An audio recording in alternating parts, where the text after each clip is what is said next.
Dominican media mission के दैनिक आहार में आप सबों को जय यीशु। आपका स्वागत है।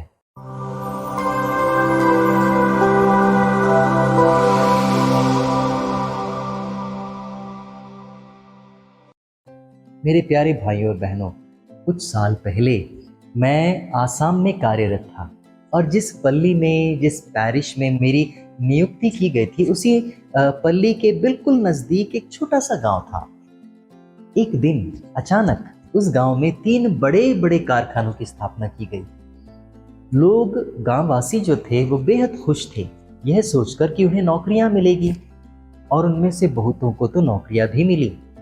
लेकिन धीरे धीरे उन्हें एक एहसास हुआ मेरे मित्रों, और वो एहसास यह था कि ये जो कारखाने लगाए गए थे वो उनकी भलाई के लिए तो नहीं, बल्कि उनके जीवन को उजाड़ने के लिए बनाए गए हैं।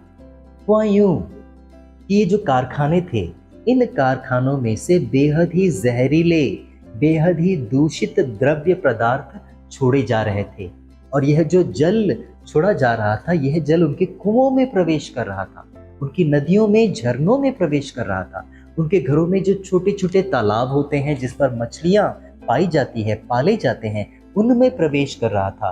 अब न तो वे कुएं का पानी पी पाते और न ही अपने खेत में कुछ उपज कर पाते, क्योंकि सब कुछ नष्ट हो रहा था, यहाँ तक कि मछलियां भी मर रही थी। न तो कुओं का पानी उपयोग में था और न ही झरनों का पानी। मेरे मित्रों, बेचारे गरीब परेशान हो गए। उन्होंने बहुत कोशिश की कि इन कारखानों को गांव से निकाल दिया जाए, लेकिन उनकी न तो कोई मदद करता और न कोई उनके नजदीक भी आता। मेरे मित्रों, मैं आज ऐसी बातें क्यों कर रहा हूँ? क्योंकि आज के सुसमाचार में प्रभु यीशु कहते हैं, जो कैफस का है उसे कैफस को दे दो, और जो ईश्वर का है उसे ईश्वर को दे दो। भला ईश्वर का क्या है? अरे, मुझे तो ऐसा प्रश्न करना ही नहीं चाहिए। मुझे तो ऐसा कहना चाहिए कि ईश्वर का क्या नहीं है, क्योंकि सब कुछ तो ईश्वर का ही है।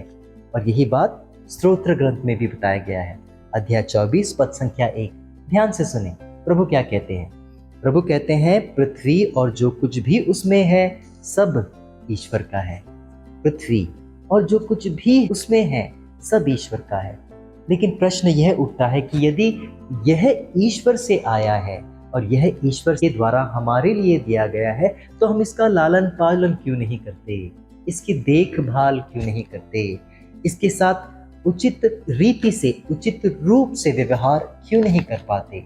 क्यों आज हम धीरे धीरे हमारे ही इस धरती में, वातावरण में दूषण करते जा रहे हैं और इसमें जहर घोलते जा रहे हैं? क्यों आज यह धरती रहने लायक नहीं है? ऐसा क्यों है मेरे मित्रों?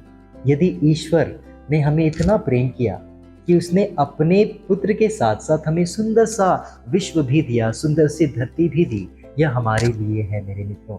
लेकिन हमने इसका सदुपयोग नहीं किया, दुरुपयोग किया, और इस सुंदर से घर को हमने नाश कर दिया। मेरे मित्रों, हमारे संत पापा फ्रांसिस इस संसार को एक घर का नाम देते हैं, और वो कहते हैं कि ईश्वर ने यह घर हमारे लिए दिया है और हम इस घर को ही उजाड़ने की कोशिश में हैं।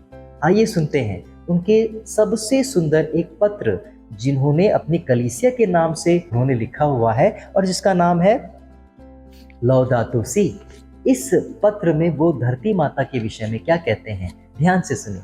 वो हमें यही बताना चाहते हैं कि यह धरती माँ ही नहीं, बल्कि हमारा घर है, और यदि यह हमारा घर है तो हमारा कर्तव्य है कि इस धरती माँ को, हमारे घर को हम सुरक्षित रखें। आइए सुनते हैं संत पापा फ्रांसिस क्या कहते हैं। स्वयं पृथ्वी बोझ से दबी हुई और उजाड़ पड़ी है, और फिर वो कहते हैं, संसार के गरीबों से भी ज्यादा प्रताड़ित और परेशान हमारी ही पृथ्वी है।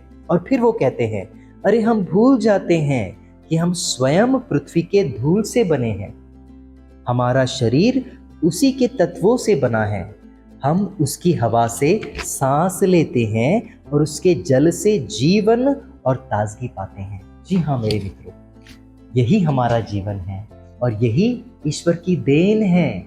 यह संसार मात्र नहीं, यह हमारा घर है, और यदि हम इस घर के विरुद्ध पाप करते हैं तो हम ईश्वर के विरुद्ध पाप करते हैं मेरे मित्रों। एक समय आएगा जब ईश्वर हमसे पूछेगा, मैंने तुम्हें सुंदर सा संसार दिया, तुमने इसकी देख रेख क्यों नहीं की? क्या हम जवाब दे पाएंगे? इसके विषय में सोचिए। सबों को जय श्री